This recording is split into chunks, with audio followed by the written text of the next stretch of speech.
अस्सलाम वालेकुम मेरे प्यारे दोस्तों, कैसे हैं आप। आज जो कंट्री मेरे पास आप लोगों के लिए है वो बहुत ही प्यारा, खूबसूरत और कल्चर के हवाले से टॉप पे कंट्री है। जी हाँ दोस्तों, मैं बात कर रहा हूँ जॉर्डन यानी कि उर्दन की। दोस्तों ये इस्लामिक कंट्री है और यहाँ के खाने और यहाँ के बर्तन और यहाँ की हिस्ट्री पूरी दुनिया में बहुत मशहूर है। जहाँ तक दोस्तों बात करें इसके वीज़ाज़ की, तो अगर हम इसके टूरिस्ट वीज़ा की बात करें ना, तो इसके दो तरीके हैं, ठीक है। पहला तरीका ये है कि आप अगर रेजिडेंट होल्डर है ना, आपके पास अगर रेजिडेंट परमिट है, जीसीसी रेजिडेंट परमिट जिसे कहते हैं कि यूए या गल्फ़ का आपके पास रेजिडेंट, आपके पास अगर गल्फ़ का रेजिडेंट परमिट है ना, तो आप वहाँ पे ऑन अराइवल वीज़ा भी ले सकते हैं। इस सिलसिले में ये है कि आपके पास कुछ 40 से 50 दिनार फ़ीस होनी चाहिए इनकी, और क्वीन एलिया इंटरनेशनल एयरपोर्ट पे आप एंट्री करेंगे और आपको 30 दिन का वीज़ा मिल जाएगा। लेकिन उसमें खपत ये है कि आपको एयरपोर्ट पे रहना पड़ेगा, तो घंटों घंटे भी लग सकते हैं, काफ़ी टाइम भी लग सकता है और आप वहाँ पे उलझ भी सकते हैं। और अगर आपका कोई डॉक्यूमेंट इनकम्प्लीट है तो हो सकता है कि आपको एंट्री की इजाज़त भी ना मिले, बीइंग अ पाकिस्तानी रेजिडेंट, ठीक है। ये है इसका जी एक तरीका। दूसरा तरीका ये है कि आप इस्लामाबाद में इनकी एम्बेसी में जाएं, वहाँ से 3 फॉर्म इनके लें, 3 फॉर्म को फिल करें, अपना नाम, बायोडेटा सब कुछ लिखें अच्छे तरीके से, कोई फेक इंफॉर्मेशन ना दें।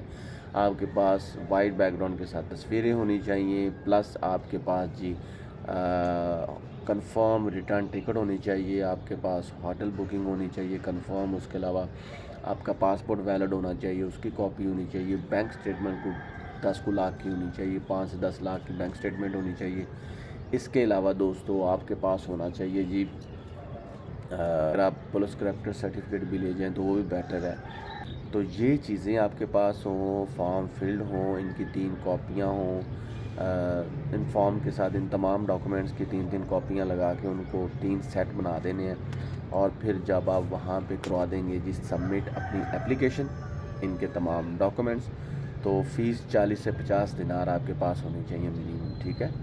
तो फिर आपको वेट करना होता है जी दोस्तों कोई 2 से 3 हफ्ते, फिर आपका स्टिकर वीज़ा लग जाता है। मेरे नज़दीक ये चीज़ ज़्यादा इम्पोर्टेंट है, ना कि आप वहाँ पे ऑन अराइवल जाएं। देखो दोस्तों, ऑन अराइवल वीज़े में बहुत सी दुश्वारियाँ होती हैं, बहुत सी दिक्कत होती है, लेकिन इन 2 तरीक़ों से आप जा सकते हैं। कुछ लोग तो ये भी कहते हैं जी ऑन अराइवल वीज़े में कोई प्रॉब्लम नहीं है, नहीं होगी, डेफिनेटली नहीं होगी।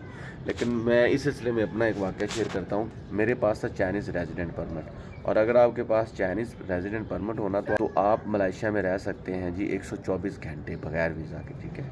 आपको ऑन अराइवल वीज़ा दे दिया जाता है, स्टैंप लगा देते हैं। लेकिन जब मैं वहाँ पे गया तो मुझे ये पता ही नहीं था कि उसके लिए मलेशियन एयरलाइंस या मलिंडो की आपके पास या एयर एशिया की आपके पास टिकट भी होनी चाहिए। खैर मुझे पता चला, तो बाय चांस समझ लें कि मेरी लक अच्छी थी कि वो टिकट मेरे पास वही थी। मैं मलिंडो एयरलाइन से गया था वहाँ, तो मेरी खलासी होगी और मैं वहाँ से एंटर हो गया। लेकिन मेरे साथ एक और दोस्त था जो किसी और एयरलाइन से आया था, उसको उन्होंने फिर एंट्री नहीं दी। तो कुछ कोई ऐसा डॉक्यूमेंट रह जाता है जिस बिना पे फिर आपको एंट्री नहीं मिलती, तो वो ज़्यादा नुकसानदेह। तो ये दूसरे वाला जो तरीका है ना कि आप एम्बेसी में जाएं, एम्बेसी में जाके अपने ये तमाम डॉक्यूमेंट्स वहाँ पे सबमिट करवाएं। आपको पता होगा जी मैंने अपने डॉक्यूमेंट सबमिट करवाए हैं, आपको वीज़ा मिलेगा या नहीं मिलेगा वो एक अलग इशू है, लेकिन आपको दिल की तसल्ली हो जाएगी कि मेरा काम प्रोसेस जो है वो ठीक हो रहा है। आप एयरपोर्ट में भी जाएंगे तो आपका पासपोर्ट चेक होगा, उस पर वीज़ा लगा होगा, तो कोई इशू नहीं होगा। तो दोस्तों ये 2 तरीके हैं जी जॉर्डन यानी कि उर्दन जाने के। तो मैंने कहा भाइयों के साथ शेयर कर दूं, और मैं कोई वीज़ा एजेंट नहीं हूँ, ना ही मैं कोई लॉयर हूँ। मैं आपको सिर्फ फ्री इन्फॉर्मेशन प्रोवाइड करता हूँ। तमाम decision should be taken by you. तो आज के लिए इतना ही, मिलेंगे नेक्स्ट वीडियो में नेक्स्ट वीज़ा इंडेक्स के साथ। तब तक के लिए मुझे दे इजाज़त, अपना रखें ख्याल। Thank you so much.